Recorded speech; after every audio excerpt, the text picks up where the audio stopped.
My name is Madison Clark. I am 34, a single mom and an ICU nurse. And on New Year's Eve, my own mother managed to turn a simple family dinner into the moment I realized our relationship was never going to be the same. We were halfway through dessert at her shiny new suburban house, everyone pretending to be relaxed, while the TV in the background counted down to midnight, when she suddenly stood up, lifted her glass, and said loud enough for the whole dining room to hear, "We are not babysitting your kids anymore." The room went dead quiet. My fork froze halfway to my mouth. My girls looked up at me, then at her, trying to figure out if this was some kind of joke. It was not. She folded her arms and repeated it, slower this time, like she was making an official announcement. No more babysitting. No more late nights. No more being your backup plan. I felt the heat crawl up my neck, but my voice came out calm when I answered, "Seriously, Mom." Then no more middle of the night rides to the doctor. No more grocery runs, no more repairs. You cannot cut me off and still expect me to be your on-call chauffeur and handyman. Somebody cleared their throat, someone else stared at their plate, but nobody said a word for me. So I did the only thing that felt right. I grabbed my coat, told my girls to put on their shoes, and walked out of that New Year's dinner before the countdown even hit 10. At the time, I thought I was just setting a boundary. I did not know that when I woke up the next morning, my phone would be lit up with 48 missed calls, and that one single comment I left on her post would flip my entire family on its head. The front door slammed behind us just as someone inside started the countdown from 10. I could still hear the muffled cheer when the ball dropped on TV, but out on the driveway it was just cold desert air and the sound of Haley sniffling as she fumbled with her jacket zipper. Mom did not come after us. Neither did Frank. For a second, I just stood there next to my car, keys in my hand, wondering if I was really doing this, walking away from the only built-in childcare I had as a single mom working nights in an ICU. Then I remembered the way my girls' faces had fallen when she said, "No more babysitting," like they were some kind of burden, and the doubt cleared out of my chest. I got the girls buckled in, climbed into the driver's seat, and started the engine. As the headlights cut across my mom's perfect new lawn and the freshly laid pavers I had helped her pick out, I could not help thinking about how we got here.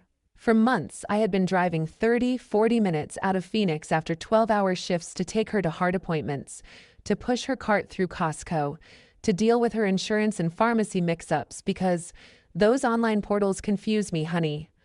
I had spent my rare free weekends out in that same backyard tearing up old concrete, painting fences, and dealing with HOA emails so she did not get fined.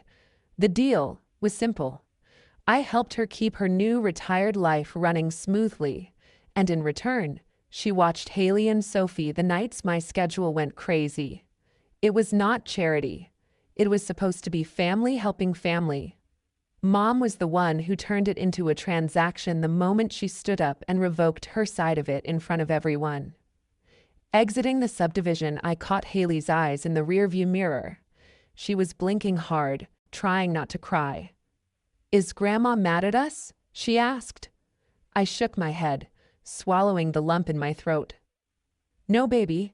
Grandma is not mad at you. She is mad at me, and she does not know how to say it without hurting other people too." Sophie kicked her little boots against her car seat. "Did we do something wrong?" I took a breath. "You did nothing wrong. Sometimes grown-ups say mean things because they are tired or jealous or stuck in old habits. That does not make them right. My job is to make sure you know you are not a burden to me. Ever." By the time we reached our apartment in the city, the streets were almost empty, a few leftover fireworks popping in the distance. I heated up leftover mac and cheese, poured sparkling juice into mismatched mugs, and we watched the replay of the New York countdown on my tiny TV. Haley leaned her head on my shoulder. Sophie curled against my side, and as we whispered Happy New Year to each other, it hit me that maybe starting the year with just the three of us was not a loss. It was the first clean break from a pattern that had been choking me for years. I just had no idea what it was about to cost my mother. The first thing I heard on New Year's morning was my phone buzzing on the nightstand like it was trying to drill through the wood. My head was thick from too little sleep, and for a second I thought it was the hospital calling me in for an emergency shift. I reached over, squinted at the screen, and my stomach dropped. 48 missed calls. Most of them from Mom, some from Frank, a couple from the house phone, a few from a number I recognized as my Aunt Denise. For one horrible moment my nurse brain kicked in. Heart attack, fall, stroke. Something had happened after we left. I sat up, already mentally running through which ER I should take her to if it was serious. I called Mom back. She picked up on the second ring, her voice tight. Not weak or sick, just pissed off. "You need to come out here, Madison. We need to talk." I exhaled, a long, slow breath I had not realized I was holding. "Are you okay?" I asked. "Are you in pain? Did something happen to your heart?" She sighed like I was being dramatic. "I am fine. Just get in the car and come. This cannot wait."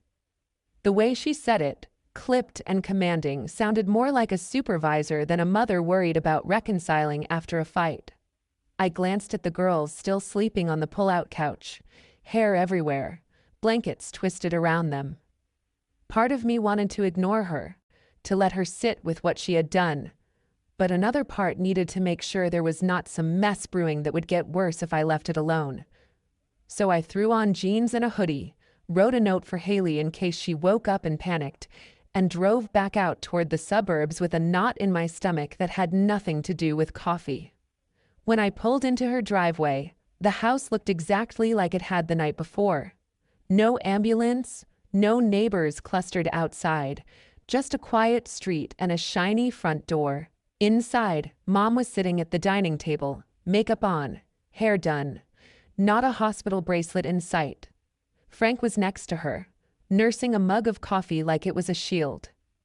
Across from them sat Aunt Denise, hands folded, mouth pressed into a thin line.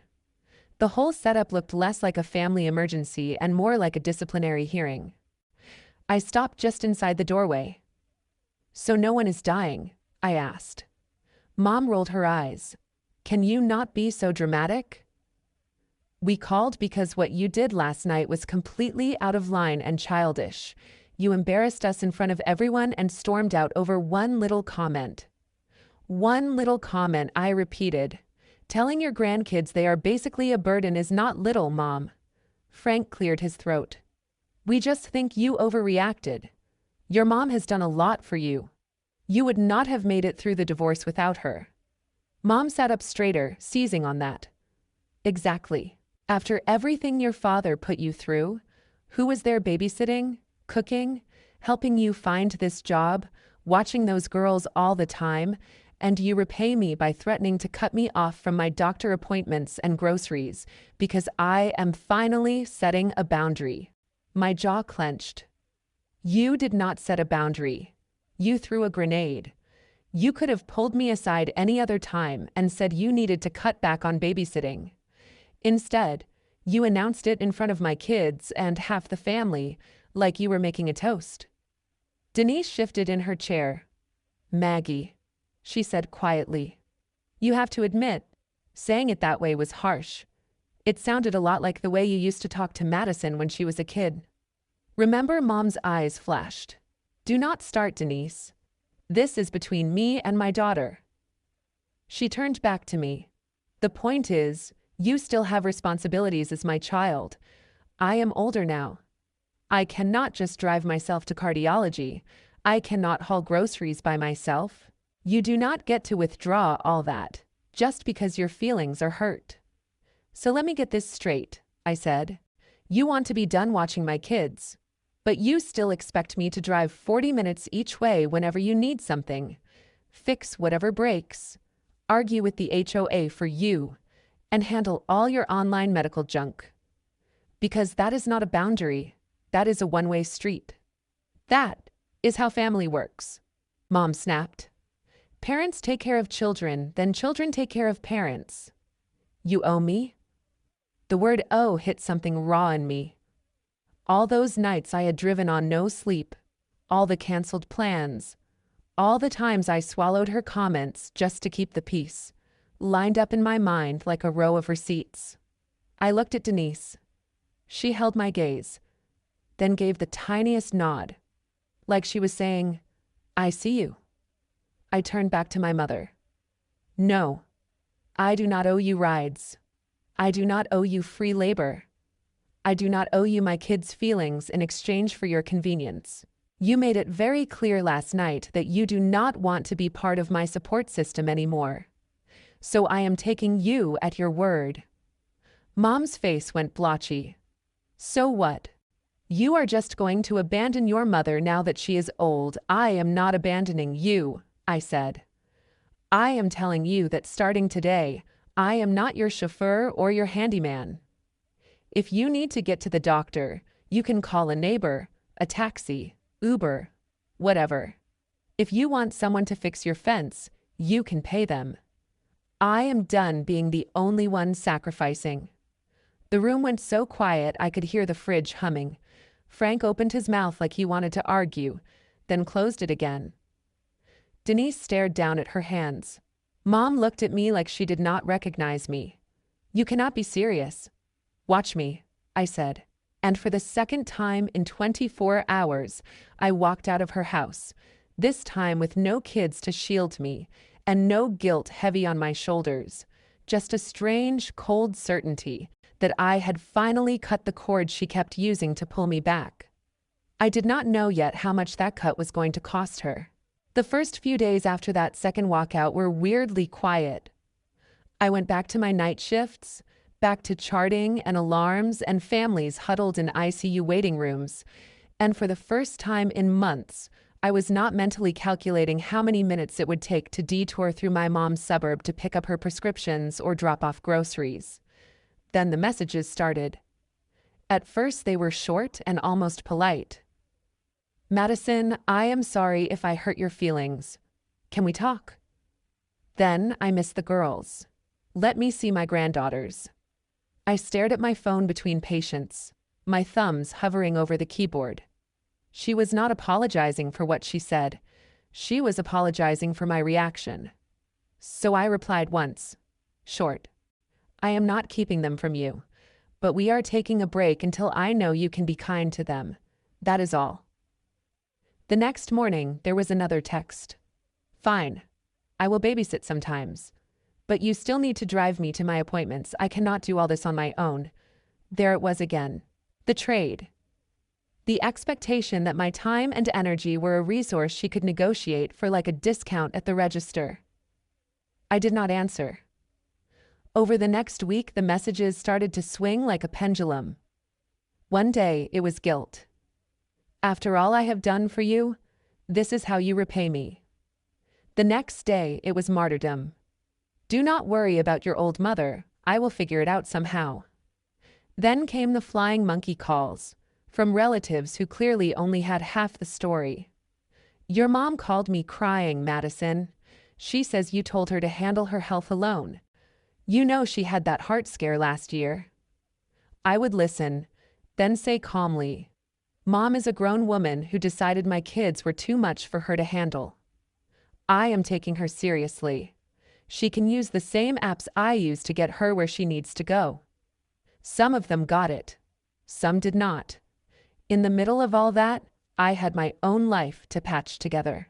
I talked to a neighbor in my apartment building, another single mom who worked at the school cafeteria, and we set up a trade.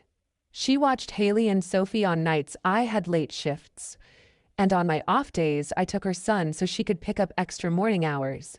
I emailed the charge nurse and shifted a couple of my most brutal back-to-back nights into slightly more manageable rotations. I stopped automatically checking my phone on breaks to see what my mother needed. It felt strange, like when you get a cast-off and your arm is naked and too light. A week later, Aunt Denise texted me. "Can I swing by this weekend? I have something I want to talk about away from your mom."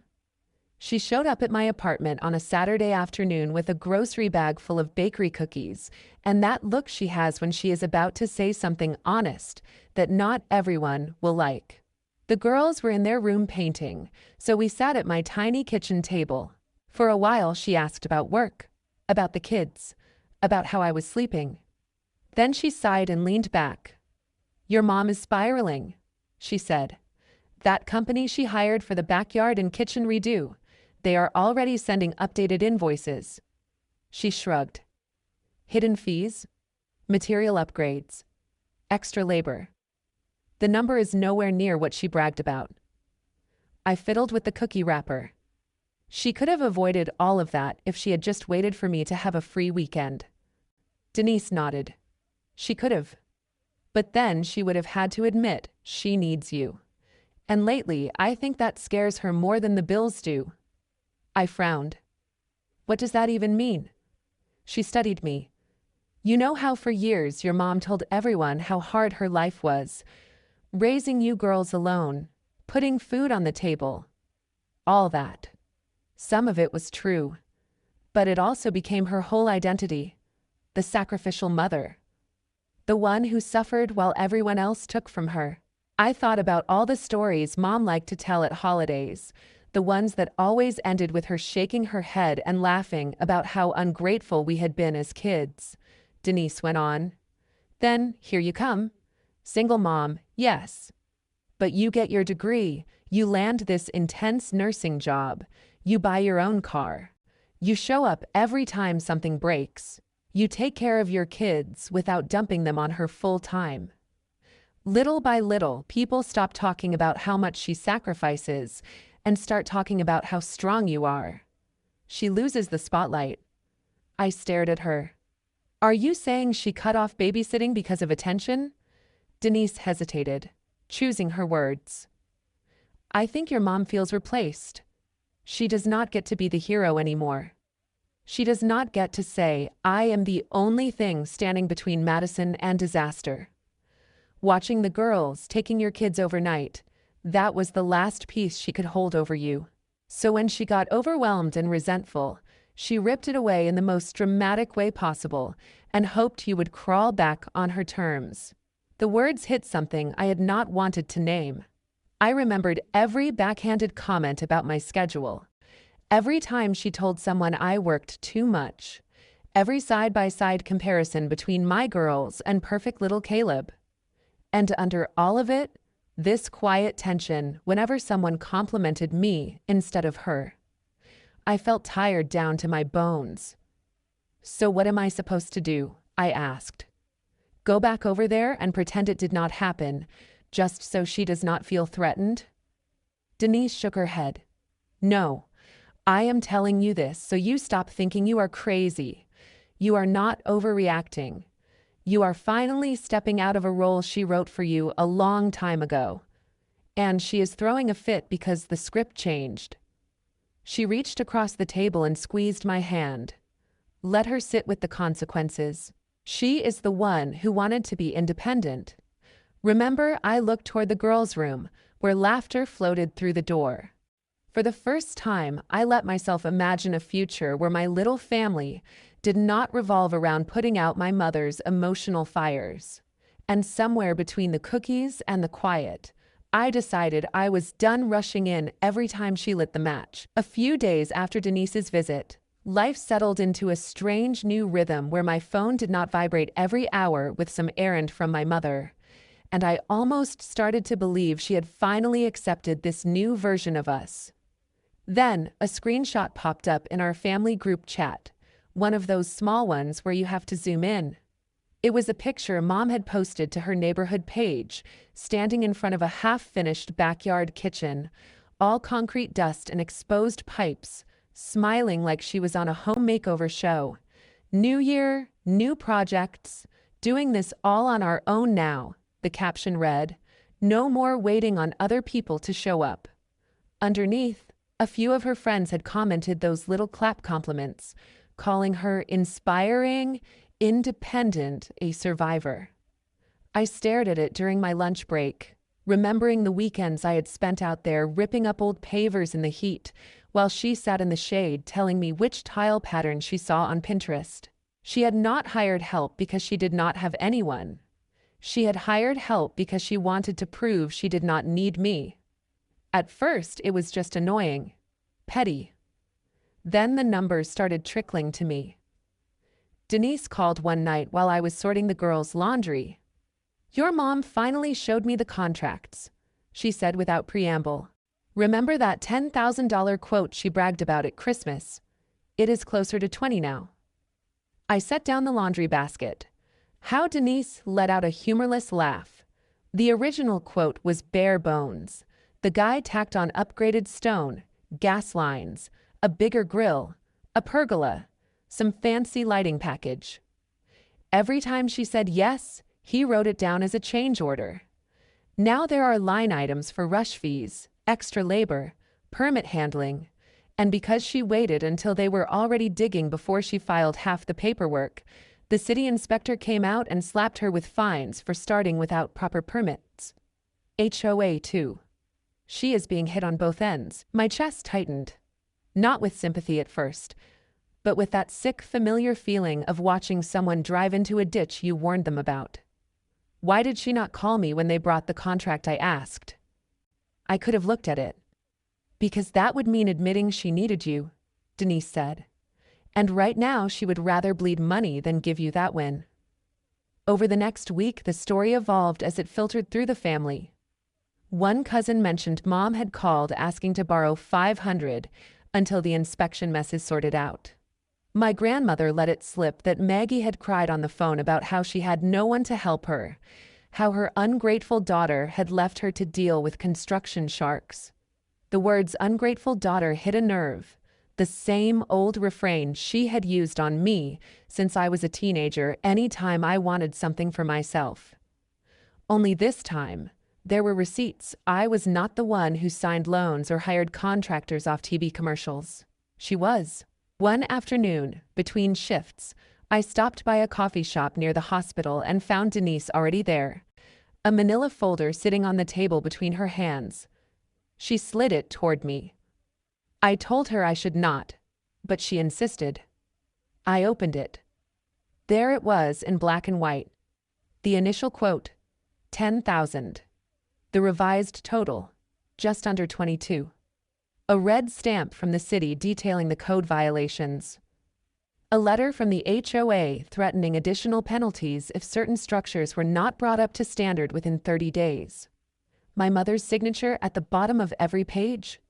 I felt my jaw clench. "This is her mess," I said quietly. Denise nodded. "It is. And she is already trying to spin it like it happened because you were not there to save her from it."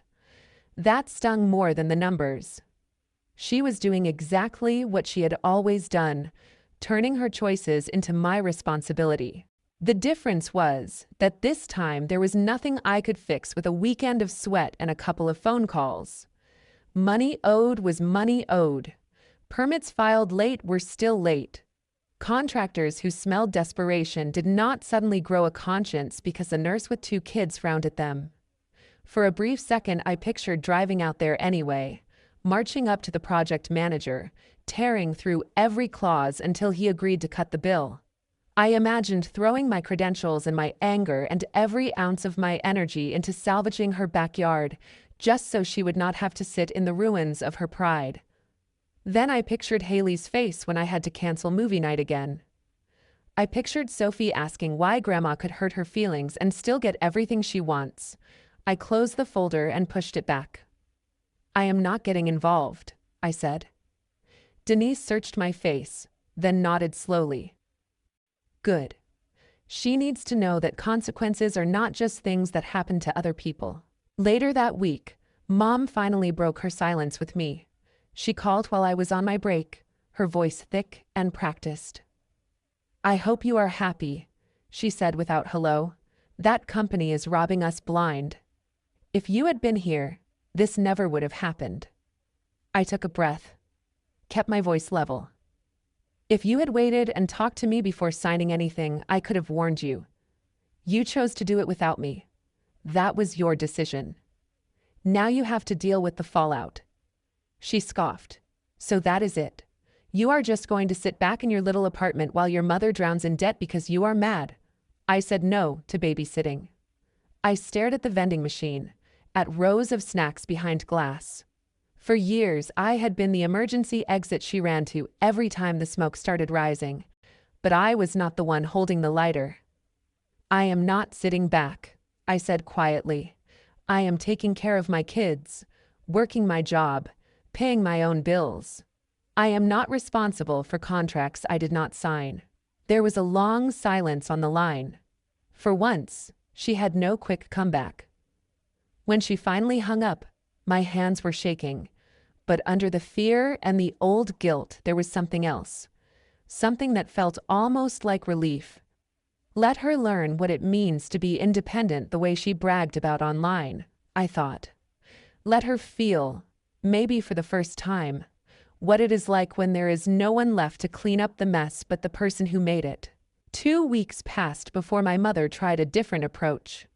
The messages stopped swinging between guilt and rage. And one afternoon, in the middle of my shift, a new text popped up that actually made me pause. Madison, I know I said things I should not have. I was stressed, and I took it out on you and the girls. Can we please meet and talk like adults? I stared at the screen in the supply closet, reading it 3 times. For the first time, there was no but, no immediate pivot to everything I had done wrong. I did not trust it, but I also knew these moments were rare with her. So I typed back, short coffee, public place, no arguments in front of the girls. She agreed so fast it almost made me suspicious. We met on a Sunday afternoon at a cafe halfway between my apartment and her suburb. I got there early and sat by the window, hands wrapped around a mug I could barely taste. When she walked in with Frank at her shoulder, she looked smaller than I remembered. Not physically, exactly, but like the air had gone out of her a little. She sat down across from me, eyes shiny above her untouched coffee. I am sorry, she said without preamble. The words sounded stiff in her mouth, like a foreign language, for what I asked.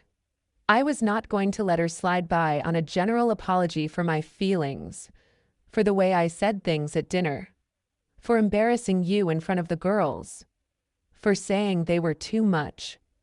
She looked away as she said the last part, but at least she said it. Frank nodded. It was not our best moment. I took a breath. That hurt them, I said. Haley asked me if Grandma was mad at her. Sophie wanted to know what she did wrong. They heard you, Mom. They are not deaf. Her face crumpled for a second, the way it used to when we were little, and she realized she had gone one step too far. I never meant to hurt them, she whispered. I felt cornered. Everyone talking about how strong you are, how you do everything alone. I used to be the one people said that about. Now it is like I am invisible unless something is wrong with my heart or my bills. There it was, the thing Denise had tried to explain to me, coming straight out of my mother's mouth. You think I am taking your place? I said slowly. She shook her head, then nodded, then shook it again. I think I spent 30 years sacrificing, and then suddenly, you are the one everyone is impressed by. You are the hero now.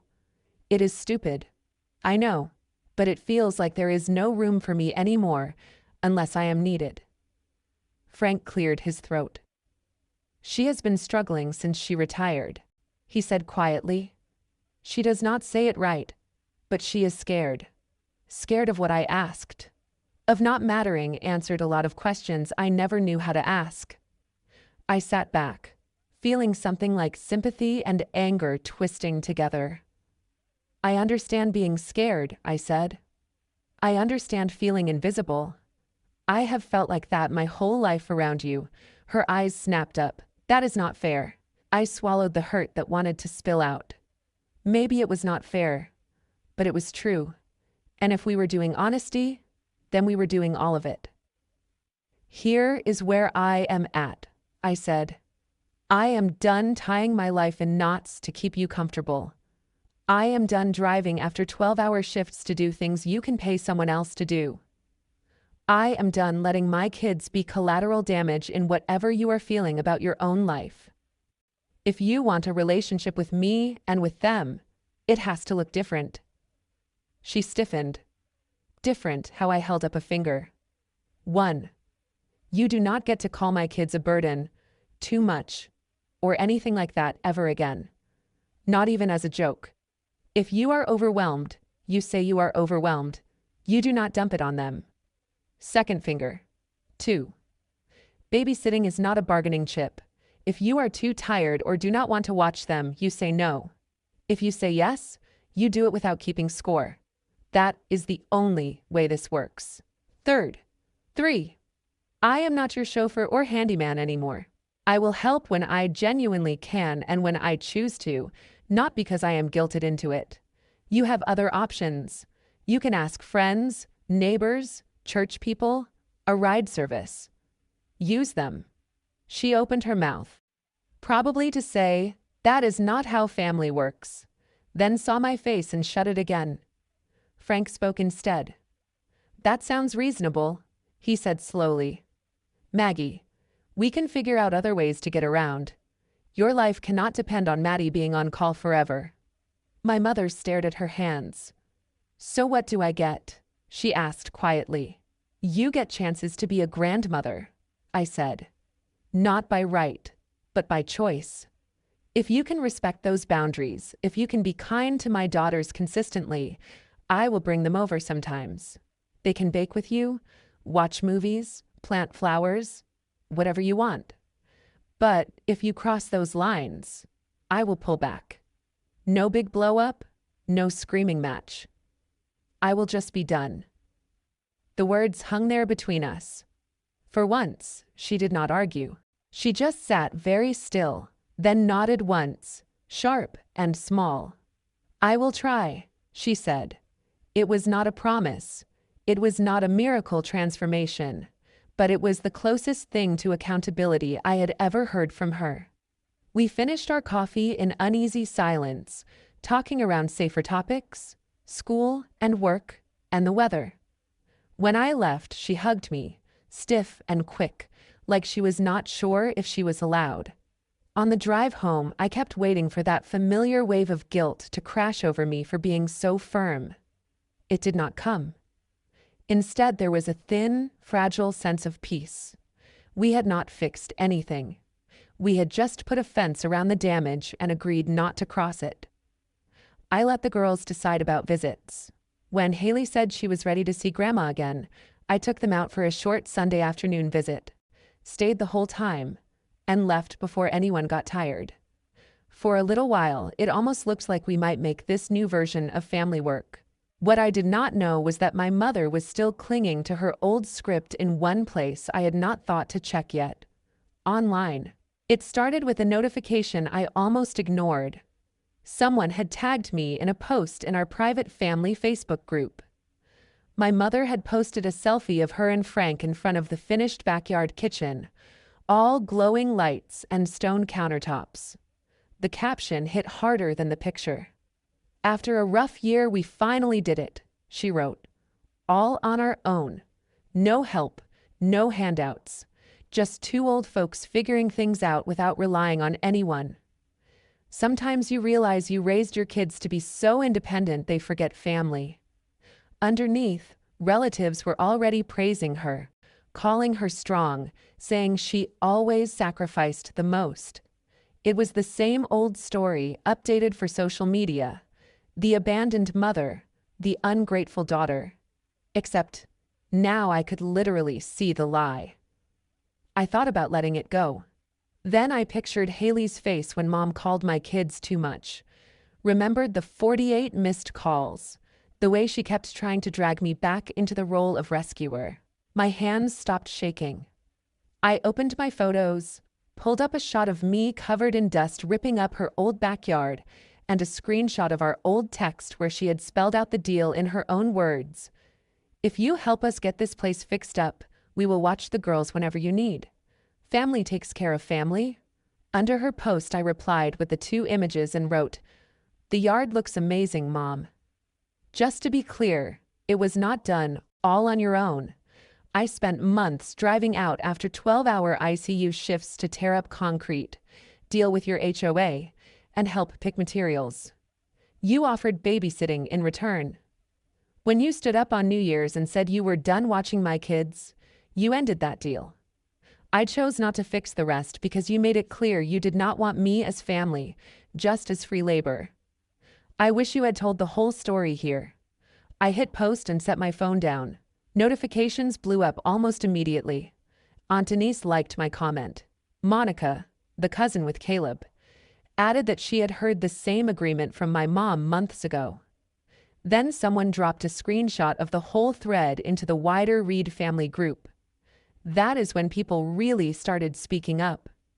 My grandmother commented that Mom had borrowed money, claiming no one would help her, without mentioning she had pushed me away.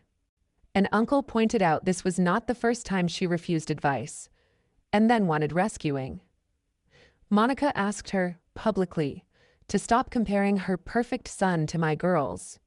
For once, I did not jump in to calm anyone down. I just watched as my mother's favorite narrative cracked. No one called her names. They simply stopped pretending they did not see the pattern. Mom deleted her post and messaged me, "I hope you are satisfied. You turned my family against me." I wrote back, "I did not turn them against you. I just stopped covering for you. What they do with the truth is on them." Later, Denise told me Grandma had paused the quiet financial help she had been sending my mother for years, saying maybe it was time Maggie sat with her own choices. A few relatives quietly removed Mom from smaller chats she dominated. It was not some dramatic exile, just a gentle pulling away from the drama she used to control. That night, after I tucked the girls in, I left the family group myself and turned off notifications. Instead, I answered messages from the people who actually showed up for us, the neighbor who traded kid watching, the coworker who swapped shifts, the moms who offered rides.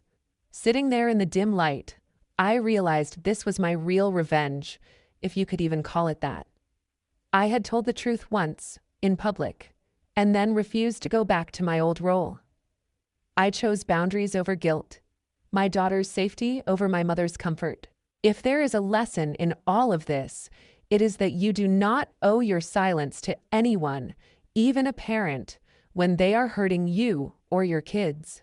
Family is not a free pass to be cruel. Sometimes the most powerful kind of family revenge is simply walking away from the toxic script, building something healthier with people who actually care, and letting the ones who tried to break you live with the fact that you turned out okay without them.